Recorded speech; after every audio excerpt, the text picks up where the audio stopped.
Hey traders, welcome to Charts and Coffee. Great to see everyone. Happy Friday, gang. Happy PCE, inflation expectations, Amazon aftermath Friday, amongst everything else scheduled and unscheduled that is going on today.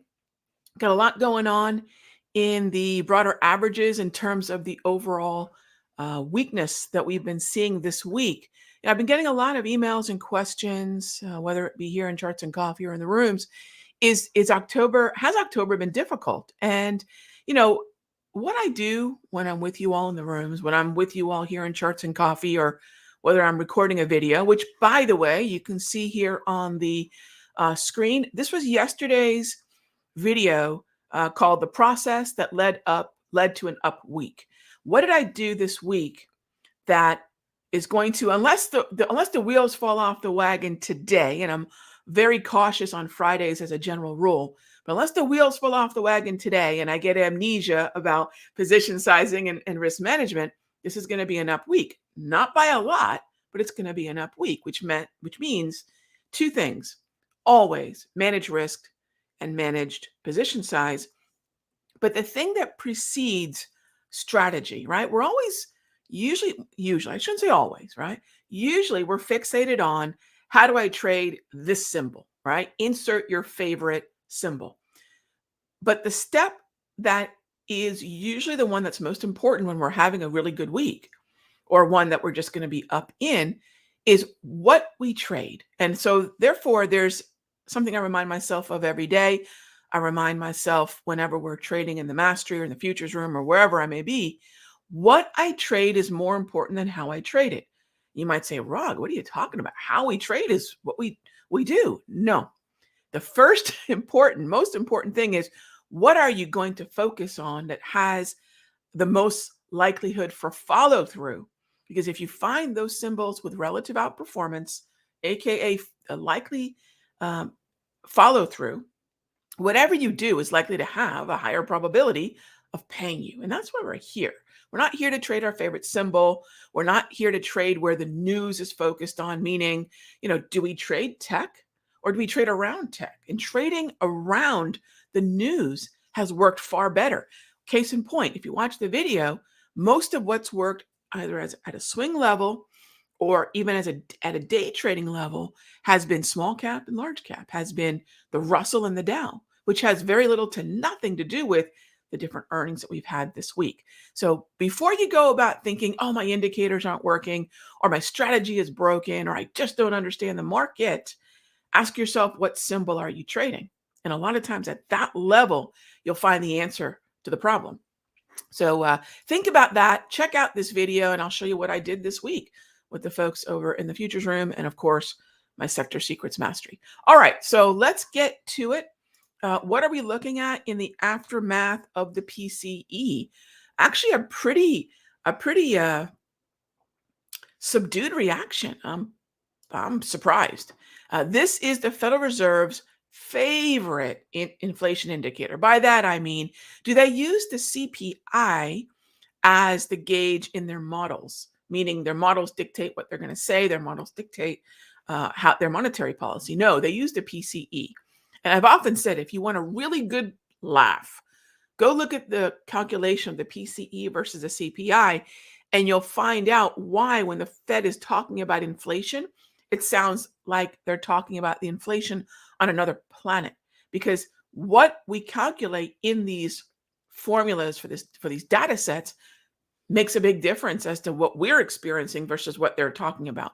So if you're ever curious as to why it always seems like the Fed's take on inflation is a little off, a little odd, take a look at the PCE and it will make perfect sense. All right, so we can see here in the aftermath of the 8:30 release, overall equities are trying to move higher intraday, but let's also keep our bearings. How do we keep our bearings? How do we know what true north typically is? Usually it's going to be the daily time frame, not the monthly, not the weekly, not the 1 hour, not the 5 minute. It's going to be the daily. The reason for that is most of us are looking at, if you're running a race, what do you know is the metric? The start line, the finish line. right? We know that when we cross that, we've completed a lap. We know that when we've completed the last lap, crossed the finish line, we're done.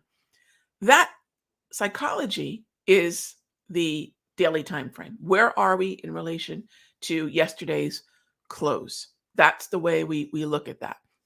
And by the way, when I say we, I mean the broadest group of market participants are thinking I'm up or down from Thursday to Friday based on where my symbol closed Thursday afternoon, right? So those are things to think about. It's not a matter of what's right or wrong. I think this binary thing of this is right or wrong is incorrect when it comes to the market place that we look at.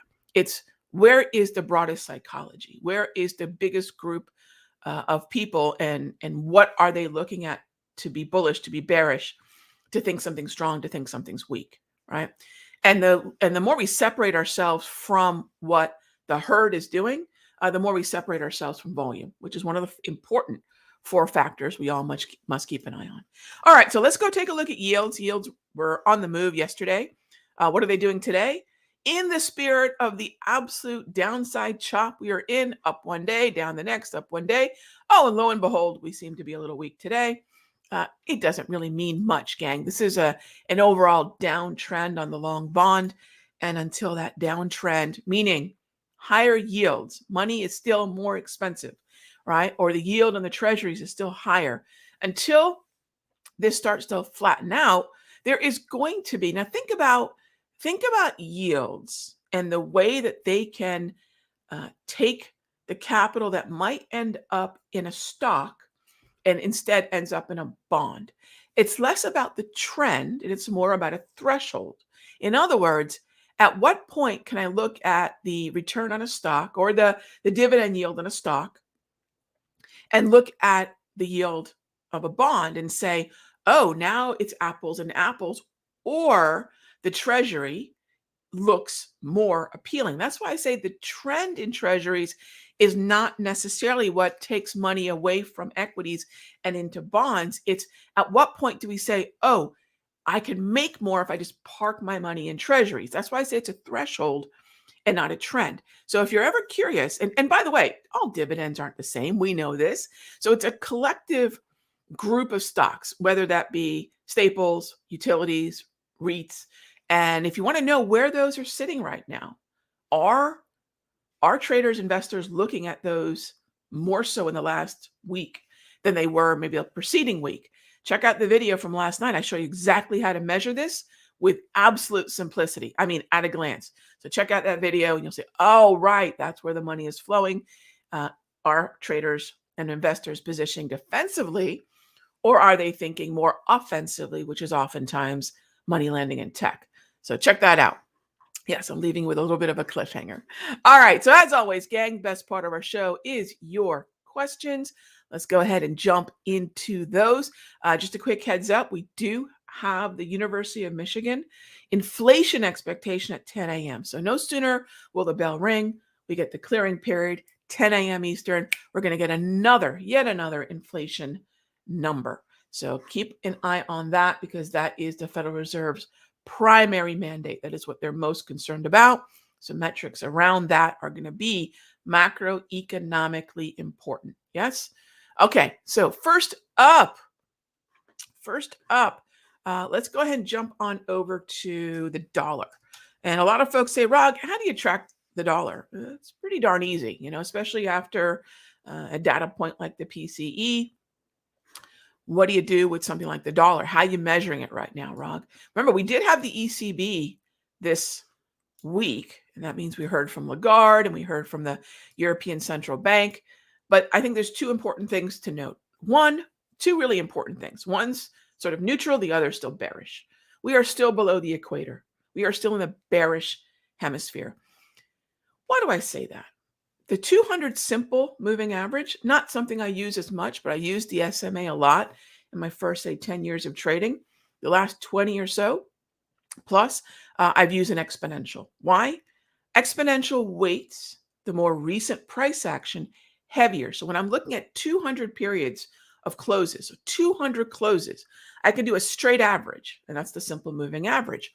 Or I can do sort of a weighted average where the more recent data has a heavier weighting within the average. It's more important in the formula. And recency bias is a thing. We know this, right? What's more recent is more important in our minds. And I believe price action is no exception. So I look at exponential moving average. But whichever you look at, it's still the equator. And one of the primary ways a bulk of traders, the biggest group of traders, tend to look at whether something is bullish or bearish is whether or not we're above or below the equator. So if we're below the 200, as you can see here in the 6E, tough to be really bullish. But this week, we actually, for the first time since late August, have seen a neutral environment. Before we can rally, before there's a reversal, right? If we have a downtrend, do we just go from downtrend to uptrend? Is it always a V bottom? Is it a kind of a shallow U bottom? Very rarely. Most of the time, V and U bottoms are manufactured by the central banks. They have that kind of influence, right? They control the money. They control the rate at which money is borrowed and therefore lent. They can make V and U bottoms. In fact, if you look at most V and U bottoms in the modern markets, they are central bank created.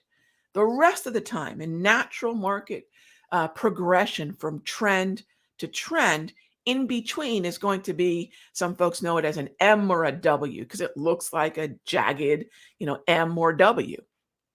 So when we get that back and forth action, which will look almost like a W down here, could be called a double bottom, right? In that, we're going to get a neutral environment. And that's exactly what we have on the euro, which means the dollar is doing the same thing. And by the way, until the bond market does something similar, I'm not seeing a potential bottoming type action. All right.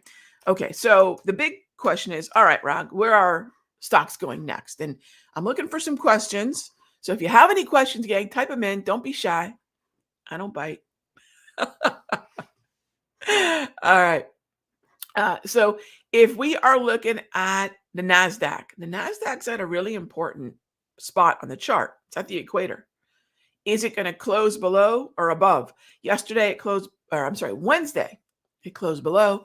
Thursday, it has closed back above. So there's definitely a battle going on there. Who's going to own the NASDAQ? The bulls or the bears, right? So it's not a matter ever, gang. So remember, there's this notion that, and let's take an example other than the equity markets.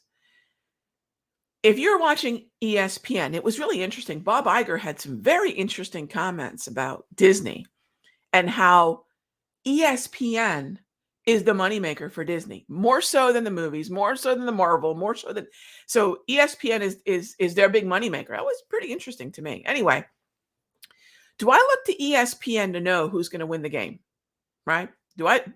Even though everyone sits around prognosticating, there's a really interesting entertainment factor to people that we would consider in the know, guessing about who's going to win the game.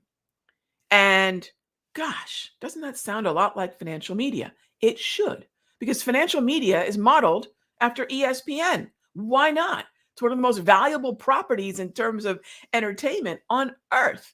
So instead of two retired football players or coaches talking about who's going to win the game on Sunday, we have two analysts doing the same thing.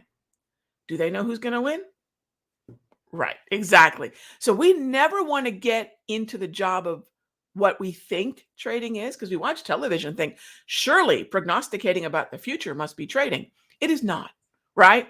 That's trading entertainment, just like ESPN is athletic or sports-based entertainment. Yeah, that's the way it works. It's hilarious. So where do I think the battle is occurring on the NASDAQ? Where is support? Where is resistance? We need to close above the 200. In terms of structure, the NASDAQ is the only one of the four indices, S&P, NASDAQ, Dow, Russell, that is still in a neutral environment. It's the only one that's still at or above the 200.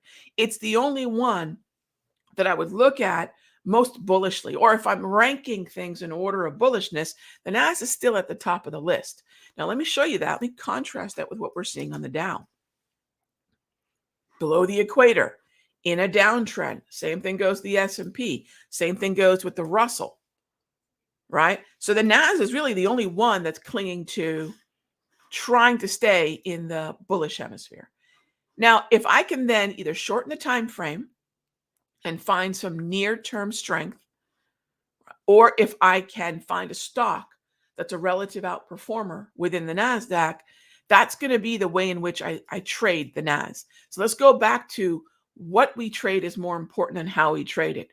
When I start off the Sector Secrets room and the futures room here in about 5 minutes, the first 5 to 10 minutes after the bell is going to be nearly solely dedicated to what are the structures of the 5 and daily timeframes. So, where are we in terms of certain sentiment reads? The actual trend on the 5, where are we in relation to the previous session close on the daily? And we're going to spend most of that 5 to 10 minutes, sometimes a little bit longer, on what we're going to trade, not slinging contracts. A lot of traders think as if we're greyhounds or horses. The shot is fired and now it's time to run. Right? Once we open the market, now I can see where the flow is heading. Now I can see what the sentiment is. Now I can see how the volume's coming in. And then I'll determine what to trade. Only after we have a list of symbols that we believe have the highest follow through will I start actually trading, right? And most traders skip the first part, or maybe they do that after. Now, do you think I'm going to have an unbiased approach to an open trade? No, because we're all going to fall into, am I long because I'm bullish? Or if we start analyzing after we've slung a trade, am I bullish because I'm long? We all know it's going to be the latter. We'll justify our position. So to avoid that mental trap, that mental error, what we'll do instead is say, let's sort out which way we want to trade first, then put some skin in the game, right? So we'll see what kind of battle ensues here at the 200. All right. I know a lot of folks are curious about Amazon, as am I, and why would that matter? Because what the NAS does next is probably going to have a lot to do with what Amazon is going to do. Why? Because about 7 stocks move the NASDAQ, right? So that's one of the things we want to keep in mind. If I'm looking at Amazon here, we're below the 200. We're still nearly oversold. This is the center candle, by the way, gang, of a potential minor low. So I would say for Amazon, let's keep an eye on 121.64. The completion of the minor low is going to be very much hinging on the break of yesterday's high. All right, Dave asks, any thoughts on XOP? Dave, I love energies. In fact, if you watched the video yesterday, one of my primary focuses is the fact that this week has been really tough on the likes of XOP, XLE, OIH, so oil and gas services, energy, and oil services. So when I look at CL, crude needs support. Crude needs to move higher from here. It's struggling, no doubt, but it's stuck in a range. If crude can move higher, and by the way, Dave, when it comes to oil and gas explorers, we need to keep an eye on natty as well, because there is a huge natty gas influence on oil and gas explorers. And a lot of the companies in natural gas are also going to benefit from natty moving higher. Look at that big old gap today. So XOP looks pretty darn good. If natty can move higher and if crude oil can move higher, so NG futures, CL futures, XOP should benefit possibly in a more emphasized way than even XLE and OIH. So Dave, I love that you're looking at oil and gas explorers because the natties move. I think that's a great place to watch. So I need a daily price movement range. I need a long trigger, whether that be the daily, whether that be the 1 hour. And just be aware, gang, that a lot of these ETFs, which are just a collection of stocks, a lot of these ETFs don't have liquidity at the strikes, even in the expiry that we want. So sometimes we're going to have to look at stock proxies for the ETF. So make sure when you're looking at a stock proxy that it looks like the ETF. If we're going to wander into, say, Devon or Marathon or whatever some of those stocks might be that get our attention, they've got to look like XOP to be a proxy. But I like that to the long side and only the long side. I'm really only interested in long positions in crude and in energy stocks. And if Natty's having a great day, even better. All right, gang. So as always, thank you so much for being here. Get those questions in early, gang, where we start the show at 9 9 o'clock. You can get the questions even in before we start. And in the meanwhile, enjoy the rest of your Friday. Heads up for that University of Michigan inflation expectation release. I will see you all on Sunday for Top Tier Outlook at 6 p.m. Eastern, right here at the Simpler Trading and my YouTube channel. Check out the video from yesterday, the process that led to an up week. My job is to talk what I'm doing, talk my book, and talk about the trades that we're actually putting on. Because frankly, gang, that's all that matters. Hope that helps. Check out the video. Leave the comments below. I always check them and answer them personally. And enjoy the rest of your day. All right, gang. Be good to each other.